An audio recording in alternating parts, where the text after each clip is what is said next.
Hello, my name is Rainer Kaltenbeck, and I'm going to talk about macroscopic tests of quantum physics in a potential future space mission. Critical challenges that we face before we can potentially launch such a mission in the future, and recent developments to meet these challenges.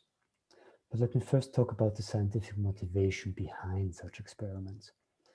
The central idea is that we want to test whether the predictions of quantum physics still hold for macroscopic objects.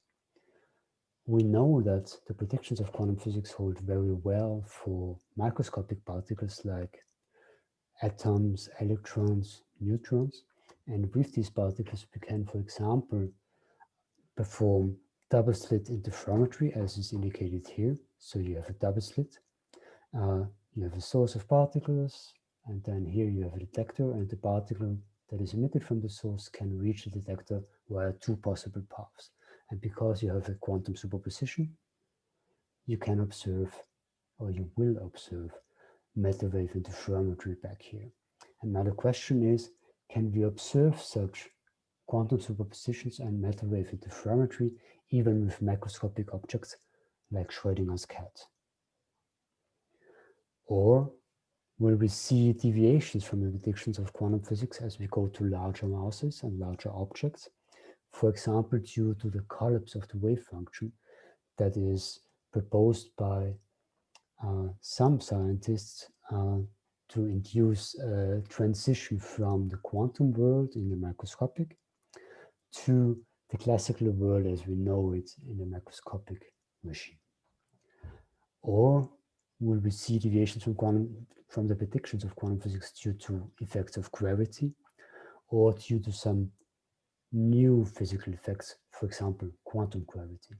Here, there was, for example, a nice paper by Alessio Palenche and others in 2018, where they discussed whether it is possible to create entanglement and to observe it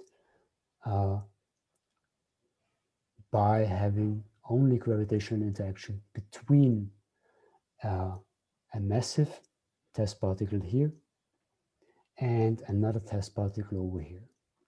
Okay? And then the entanglement would be induced between those particles just via gravitational interaction. And this would mean that we have to quantize gravity. But why do we not do such experiments on Earth? Why am I talking about doing such experiments in space? Currently, the mass record of matter wave interferometry is held by the group of Markus Arndt in Vienna, and they showed matter wave interferometry with these type of molecules, and they have a mass of about 25,000 atomic mass units. And this shows the interferometer they used. If we go to ever more massive test particles, however, the free fall time, so the time that the particles, while they pass through the interferometer, will fall in the gravitational field of the Earth or of some other stellar object, of course, this time will become larger and larger as the test mass increases. And as we go to 10 to the 6 atomic mass units or even more, this free fall time will need to be on the order of seconds, tens of seconds, or eventually even hundreds of seconds. So while we still can think about doing such experiments in a drop tower, for example, for the intermediate mass range, eventually we will have to go to space. And even for the intermediate range, where we can think of doing these experiments in a drop tower, there already are strict limitations because of the required microgravity environment that we need. In order to see matter wave interferometry, we have to isolate the interferometer very well from vibrations.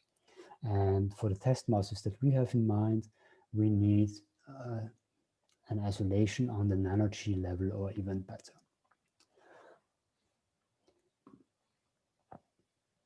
And for these reasons, and some others which I didn't mention right now, we began in 2010 to think about doing such experiments in space, and in particular we proposed a space mission that we called MAQRO back then, in order to perform such experiments in deep space around one of the Lagrange points.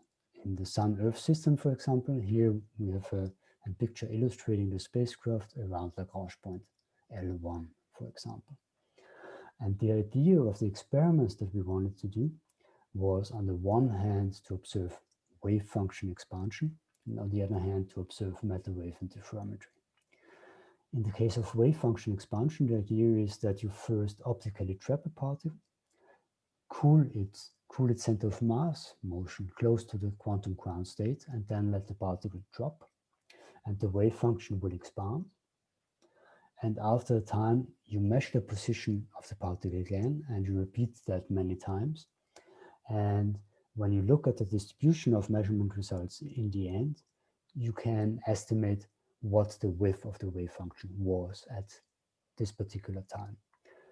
And now, quantum physics, of course, predicts a certain velocity of this wave function expansion. And if there are deviations from the predictions of quantum physics, this velocity of the wave function expansion will be different. So it can be faster if there's some additional decoherence mechanisms, or it can be slower if there's some nonlinear deviations from quantum physics, for example, like the Schrödinger-Newton model. On the other hand, if we want to do matter wave interferometry, we plan to do it in such a way that we first capture the particle, and then after a while, we apply a phase grating to the particle, and then after another time, we measure the position. And we repeat that many times, and in the end, we should see an interference pattern, and we can compare this interference pattern, in particular its visibility, with the predictions of quantum physics. In 2018, the European Space Agency performed an engineering study at their Concurrent Design Facility, where they investigated the feasibility of our proposal. In particular,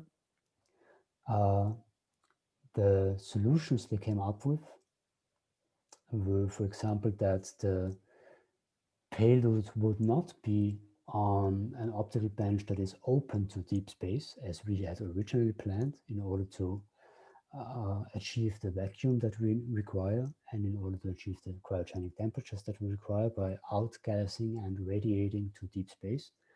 Instead, they wanted to shield the optical bench by putting it into a protective cover, which is indicated here.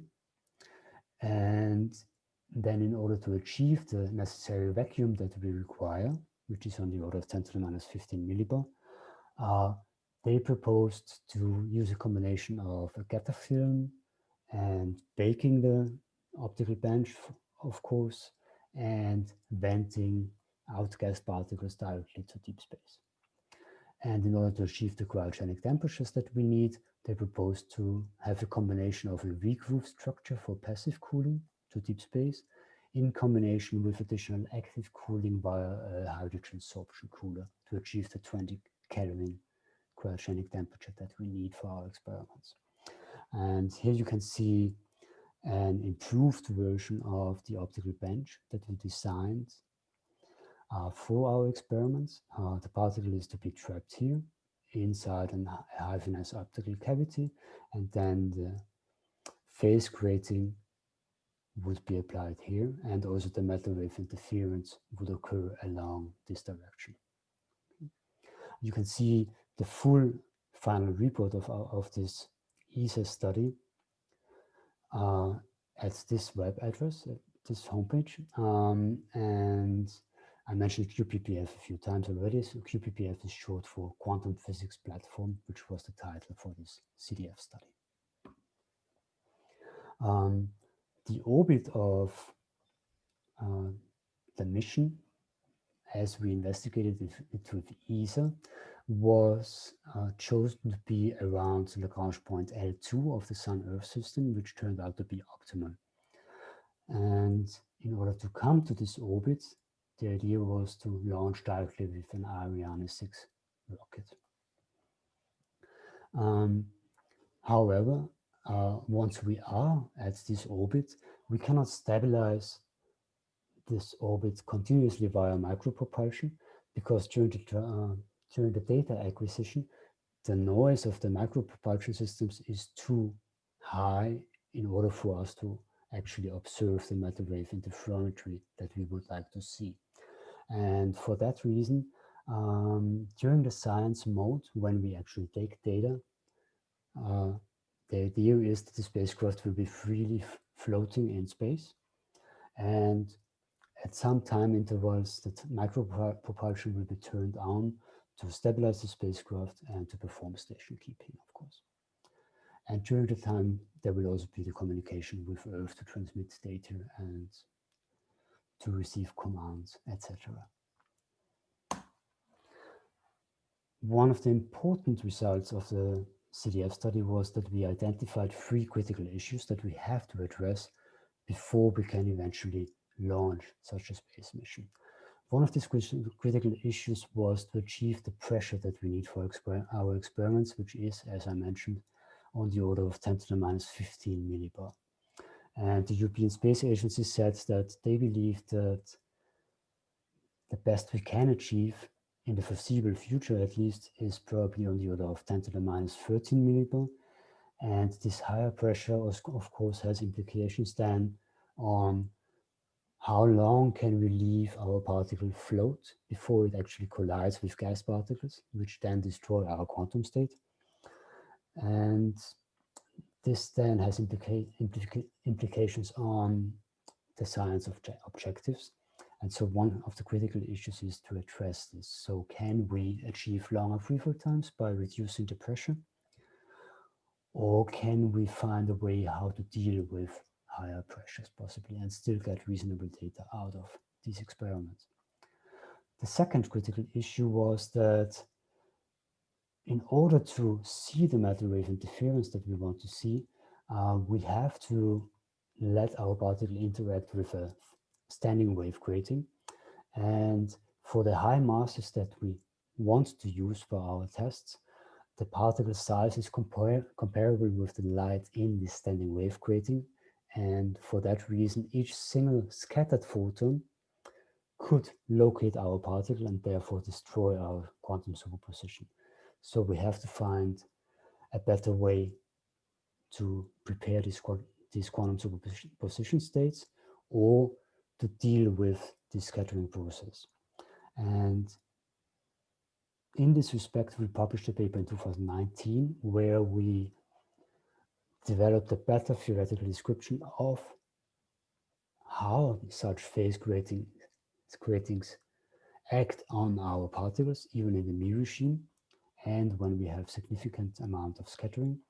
And we're currently running more advanced simulations to take into account gas collisions and so on in order to fully simulate the data which we would expect if we did the MAQRO experiment. And the third critical issue is simply how do we get our test particles from some reservoir into our optical trap. And there was an idea from the European Space Agency during our CDF study that we could launch the particles from a MEMS membrane and then guide these charged particles to the optical bench, and there discharge them and then optically trap them for our experiments. And there's currently scientists contracted by ESA in order to develop such a loading mechanism.